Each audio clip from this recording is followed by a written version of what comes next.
Breaking news. Telangana రాష్ట్రంలో ఏర్పాటు చేసిన శీతాకాల అసెంబ్లీ సమావేశాలు నిరవధికంగా వాయిదా వేసిన విషయం తెలిసిందే. ముఖ్యంగా కేసీఆర్ గారు సభకు వచ్చిన విధానం, ఆ రోజు తొలి రోజు జరిగిన సంఘటన అందరినీ ఆశ్చర్యపరిచింది. ఆ తర్వాత బీఆర్ఎస్ ఎల్పీ మొత్తం బాయ్కాట్ చేసి సభ నుంచి బయటకు వెళ్ళడం, ఆ తర్వాత సభ మొత్తం వెలవెలబోయిందన్నట్లు ఆరోపణలు, విమర్శలు అయితే వస్తూ ఉన్నాయి. అయితే సభ నడిపిన తీరులో కూడా కొన్ని అభ్యంతరాలు వ్యక్తమవుతా ఉన్నాయి.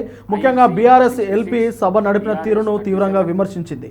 ముఖ్యంగా సభ నడిపే ముందు ఖచ్చితంగా 24 గంటల ముందే సభ యొక్క ఎజెండాను ప్రతి సభ్యునికి అందజేయాలని, అలా కాకుండా కేవలం 2 గంటల ముందు 3 గంటల ముందే సభ ఎజెండాను ఇవ్వడం పట్ల సభ్యులు ఏ విధంగా ప్రిపేర్ అవుతారు అనే దానిపైన తీవ్రమైన విమర్శలు గుప్పించింది. అంతేకాకుండా బీఆర్ఎస్ ఎల్పీకి తగిన సమయం ఇవ్వడం లేదు, అక్కడ గౌరవం ఇవ్వడం లేదు, మాట్లాడుతుంటే మైకులు కట్ చేస్తున్నారు అనే ఆరోపణల మేరకు బాయ్కాట్ చేస్తూ సభ నుంచి బయటికి వెళ్ళిన విషయం అందరికీ తెలిసిందే. అయితే సభ నుంచి వాకౌట్ అయిన తర్వాత అసెంబ్లీ సమావేశాల్లో కేవలం అటు బీజేపీ ఎమ్మెల్యేలు, అటు కాంగ్రెస్ సిపిఐ ఎమ్మెల్యేలు మాత్రమే ఉన్నారు. కాబట్టి ఖచ్చితంగా సభలో పెద్దగా రసవత్తరంగా అయితే ఏమీ కంటెంట్ జరగకపోవడంతో సభ వెలవెలబోయిందని ఇటు విశ్లేషకులు సైతం కొన్ని అభిప్రాయాలను అయితే వ్యక్తం చేశారు. ముఖ్యంగా 5 రోజుల పాటు జరిగిన సభలో కొన్ని తీర్మానాలు, అలాగే కొన్ని చర్చలు కూడా జరిగాయి.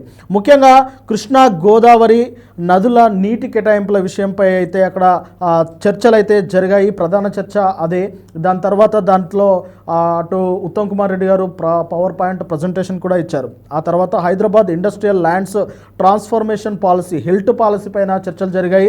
హిల్ట్ పాలసీ పైన బీఆర్ఎస్ పార్టీ నేతలు, బీఆర్ఎస్ పార్టీ ఎమ్మెల్యేలు చేస్తున్న ఆరోపణలు తిప్పికొట్టేందుకు కాంగ్రెస్ ఎమ్మెల్యేలు అయితే దానిపైన చర్చ జరిపారు. అలాగే తెలంగాణ రైజింగ్ 2047 పై చర్చ జరిగాయి. అలాగే ఇరిగేషన్ ప్రాజెక్టులు, ఫోన్ ట్యాపింగ్, రైతు భరోసా, ఎరువుల కొరత, ఫీజు రియంబర్స్మెంట్ అంశాలపై అధికార ప్రతిపక్షాల మధ్య తీవ్ర చర్చలు జరిగాయి. అలాగే జిహెచ్ఎంసీ విస్తరణ, ఓఆర్ఆర్ పరిధిలోని మున్సిపాలిటీల విలీనం, వార్డుల సంఖ్య పెంపు, అలాగే 2 చైల్డ్ నార్మ్ తొలగింపు, జీఎస్టీ సవరణలు, ఉద్యోగాల రేషనైజేషన్ వంటి లెజిస్లేటివ్ అంశాలపైన అయితే చర్చ జరిగింది. అయితే ముఖ్యంగా సభలో తీర్మానించిన అంశాల విషయానికి వస్తే Viksit Bharat, guarantee for Rozgar and Ajeevika mission, అలాగే విబ్జీ రామ్జీ యాక్ట్ 2025ను వ్యతిరేకంగా తీర్మానము చేశారు.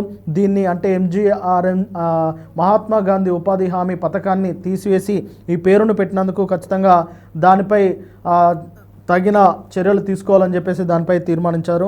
మొత్తం మీద నేషనల్ బిల్లులు, ఆర్డినెన్స్ల స్థానంలో చట్టాల ఆమోదం జరిగినట్లు అయితే అక్కడ సభలో చర్చనించారు. ముఖ్యంగా హిల్ట్ పాలసీలు, రైజింగ్ గ్లోబల్ 2047 దానిపైన చర్చలు జరిగాయి.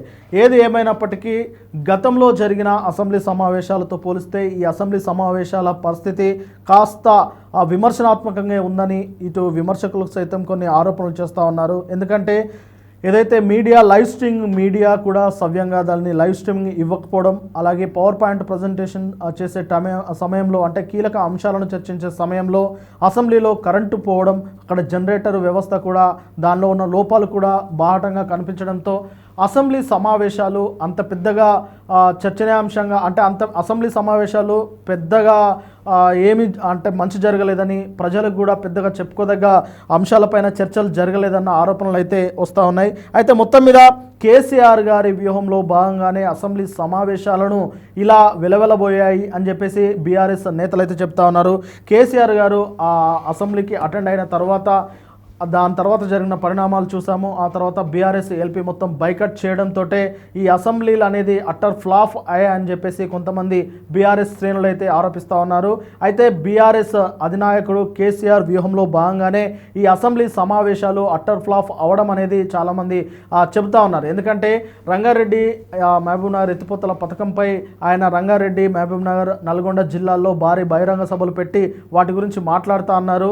కానీ ఇది మొత్తం చర్చ అసెంబ్లీలో జరిగితే ఇక ఆ సభలకు పెద్దగా ఆదరణ ఉండదన్న ఉద్దేశంతో కేసీఆర్ గారు వ్యూహంలో భాగంగానే బీఆర్ఎస్ ఎల్పీ మొత్తం వాకౌట్ చేయడము, ఆ తర్వాత సభలో పెద్దగా చర్చలు లేకపోవడము, సభలను పెద్దగా ఆసక్తికరమైన చర్చలు లేకపోవడంతో ప్రజలు కూడా సభలపైన పెద్దగా ఆసక్తి చూపలేదు.